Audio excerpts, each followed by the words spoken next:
baaritaan hidasidaha DNA-da. markii DNA-da la baaray wiilkii ayaa Mareykan ka yimid, waxa uu yimid Nairobi, labadii wiil ayaa la baaray, naxdin ayaa meeshii ka timid. labadii wiil waxay noqon waayeen isku hidaside.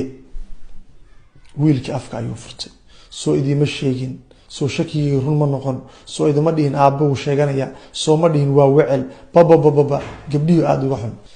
laakiin markasta gabdhuhu boqorray ahaayeen way ka xumaayeen arrintan walaalkood in gooni loo saaro dhaxal daraadeed. wiilkii wuu niyad jabay, hooyadii ayuu u tagay. hooyadii markuu sheekada ula laabtay way qaracantay, way xanuunsatay, isbitaal ayay gashay. markii hooyadii dhakhtarka la dhigay ee ay miir daboolantay ayuu wiilkii adeero ku ooyay. hooyaa soo naxday, waxay tiri hooyo ii aamin, waa been, weligeyga laaf ma samaynin, waa aabbaha, anigaa hubo. iska oyso hooyadii. arrintii wiilkii adeeradii ayuu ku hoos orday.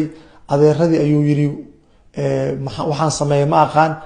adeer kamid ah adeeradii ayaa ilaahay wuxuu ku hanuuniyay, war ninkan waa nin Mareykan ka yimid, waa ninka cilmi badan, ama waxaan dhaqaatiirtan iyo been sheega, bal family hadii la baaro ani adiga hana la baaro.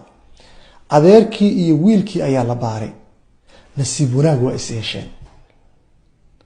waxaa lala yaabay